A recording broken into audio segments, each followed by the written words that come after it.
Okay peeps, in this video I want to explain a few things regarding ticks and sample tracks in Pro Tools, how to deal with warping and analysis, and some general ideas about time stretching if you want to change the BPM of your song after you've recorded some audio to a previous BPM. So we've got some core ideas we need to nail down here. So what I'm going to do is I'm just going to grab in a drum break and pop it straight into the track. I'm going to also make a master track, and then we'll also want a clip track as well at some point in the future, but we'll mute that now. She's going to go down there, and let's have a wee look at what we've got. So what I'm going to do is I'm going to jump in here, slip mode for now. I'm going to tap the transient, and then I'm going to slice all of this up. So all we've got is a kick drum, right? And then what I'm going to do is jump back into grid mode and copy that kick to a bunch of strikes. So that would be a 4 to the floor loop, right?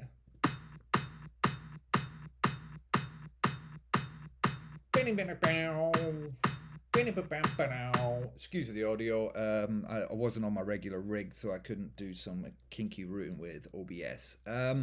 So as you can see, I've just yoinked out a little kick drum from something, and then I've just placed it on beat 1, 2, 3, 4 of the first bar. Now the thing we need to pay attention to is this wee guy up here.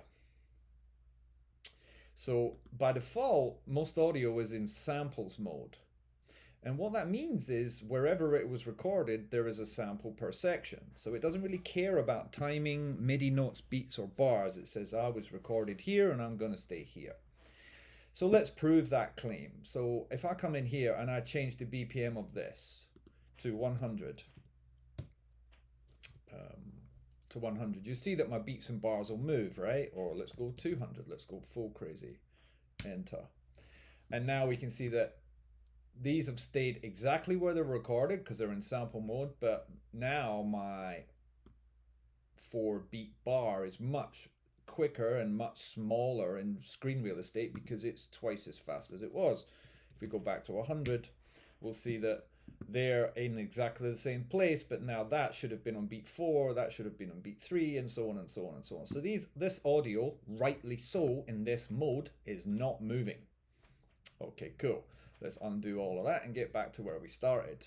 Okay, so let's duplicate you, and duplicate you. Okay, cool. So we're back where we started, and they're all locked to 120. Cool. Now if we change this track to be ticks mode, this is important. That's basically, as you can see here, it's a little metronome icon, right? Now ticks is the smallest resolution of beats and bars and subdivisions. So it's now going to think, or Pro Tools is going to think to itself, okay, I've got 4 pieces of audio and they're located at this beat and bar subdivision of wherever they are. So if I now change this to 200 again, you'll see that there's overlap because the pieces of audio were too long, but where they were in the beat and bar remained exactly the same. And if I go to, let's go the other way and let's be extreme like 85, so I keep hitting that button twice, you'll see that the audio has completely moved, as in moved along the page, but what it hasn't done is change where it happens in the beat and bar marker timeline. So Pro Tools is thinking to itself, this audio clip, this audio clip, this audio clip, and so on happens and needs to be tied to beat 4 of bar 1. Regardless of what's going on with the BPM, that will always be the case because beats and bar markers are only saying at this beat and bar marker, do this thing, whether that happens really quickly at 250 BPM or whether that happens really slowly at 85 BPM doesn't really make much difference. The time when that event should be played is exactly the same. Okay, cool. So with that out of the way, that's going to be important as we go on, all right? So back to where we started. Let's grab the loop, pop it in. So we've no idea what BPM this was actually recorded at, right? Let's hear it.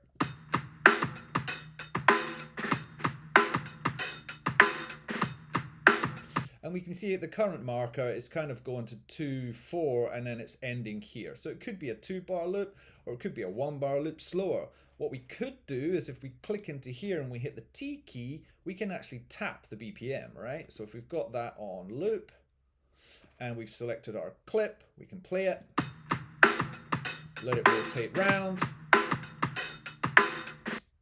Okay, cool. Nice. Let's go back into loop mode. And this time we're going to click into here and try and tap it out with a T key.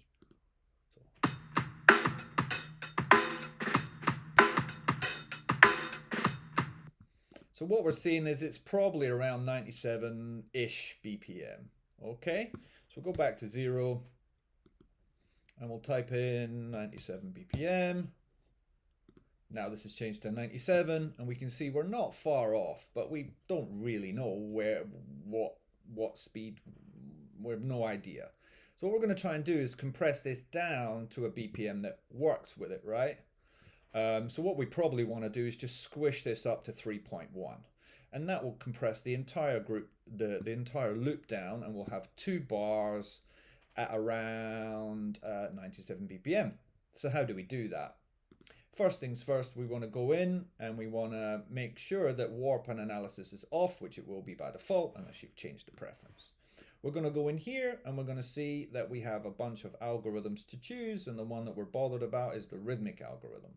And it very quickly did nothing, at least it seemed like it did nothing, but what's actually happened over here is you now have the analysis markers and the warp markers.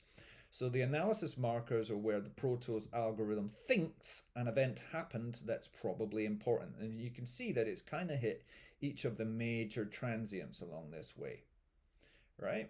And then if we go into warp, we can now move where these are, yeah? And that's important. So we can now click to make one, double click to make another, double click to make another, and this way we can anchor the left and anchor the right, and then move this one in the middle to wherever we wanted it to, right? But left hand and right hand are not moving. Okay, cool. So back to where we were. Let's undo our way to victory. Fantastic.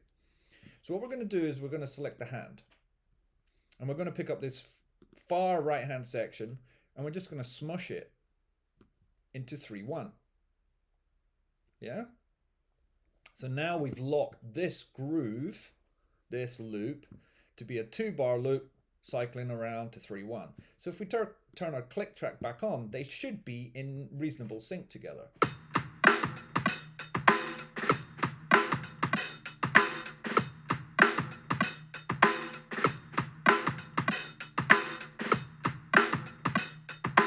Cool.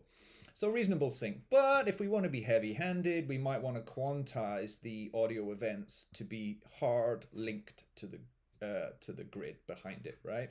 Of course, this kind of kills the groove, and what makes great drummers is that he or she can play ahead of the beat, behind the beat, move throughout the bar, and that's what gives it its kind of swing, groove, or funk, or at least a large contributing factor. So how do we do that? We can go up to events, and we can go to event operations and open the quantize window. There's your shortcut, okay? And the quantize window is pretty cool.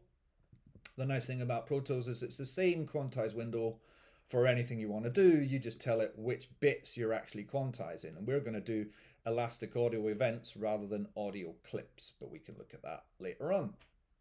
So we're going to quantize elastic audio events. What are we going to quantize to? You need to choose the smallest note subdivision, okay? What to quantize? Note on, note off, preserve, note duration, fair enough. And I think 8th notes will be fine. 16th notes might be fine as well. You can deal with tuplets or triplets. You can randomize it a little. You can include a little bit of swing.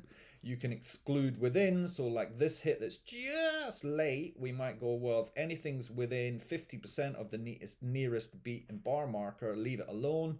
If it's outside, you can include within, you can exclude within, and you can have the strength of quantization. So we're going to go heavy-handed hammer mode, and we're just going to smash this into a 16th grid. And you can see what happened there. If I undo, you look at the beat and bar markers, the light gray lines, and then the bluey ones that are going to be the audio events being moved with the quantize. Go, snap. So it's now 2-bar long, hard map to our grid, completely quantized and very robotic.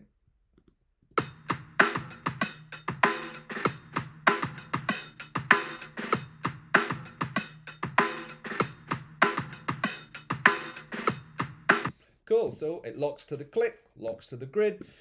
Feels like a robot's played it, but that's what we're looking for. Okay, cool. Now, obviously, the question is, the producer comes in, or you want to change your track, and you're like, I want it to be 125 BPM. How do I do that?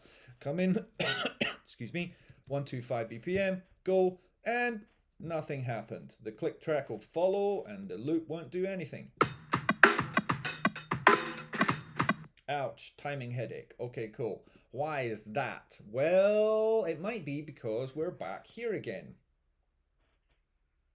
If we change it to ticks and we make the same distinction as before, here we are, we've quantized, we're there, we're going to go back to here, and we're going to make sure that this time it's on tick mode, so each of these events will be rendered and then snapped to the beat and bar subdivision rather than worrying about the sampling subdivision. So if we then go from 97 up to whatever number we want, like, well, let's say 125, and we hit enter, you see how now that was moved with our change in tempo, still 2 bars long.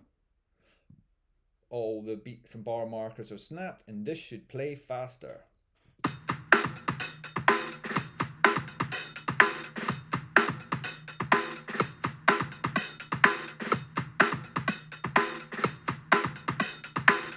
So a few important things to take home before we close this video. One is, depending on your BPM change amount, right, going up to 125 from 97, that's quite a lot, you know.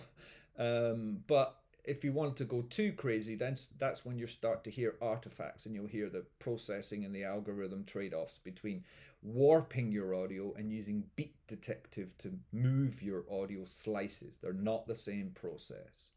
The other thing what we can do is we can open up this little gadget, and what that is when Pro Tools is moving and playing that clip, but it has to wait and for the next one to be played in the Elastic Audio timing, you have to kind of fill in the blanks. So let's see if we can hear a difference. It'll be hard because I know it's just playing back over the microphone, but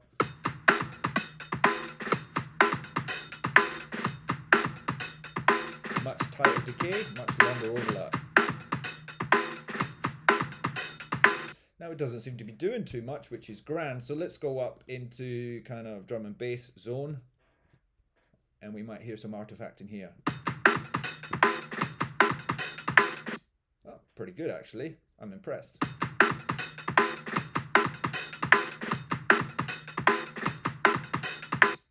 There you go. So most of the different analysis algorithms will have this type of tweakability in it. Now, one cool thing is you don't have to do anything to change your algorithm. You can click that little icon to the left, and if we change this to vary speed, this doesn't have one, but what's going to happen is this is going to go shoot up in pitch as if we're playing the tape faster.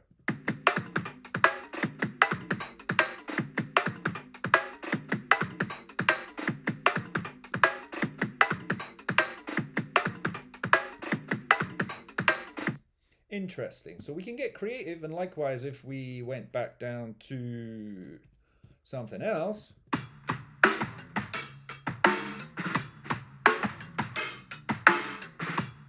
you have a different kind of effect. So hopefully at least this covers the basics. A brief recap. Don't forget this little innocuous button over here can do very important things for you. Don't forget, you don't want to lock the metronome. You can change it up here. Make sure you're clear what grid mode you're in. Are you in beats and bars, and which subdivisions you're dealing with? And you know, you don't have to quantize your events so arbitrarily and so heavy-handed as I did. You might want to leave it with or without, you know, plus or minus 10%. It's fine as I'm concerned.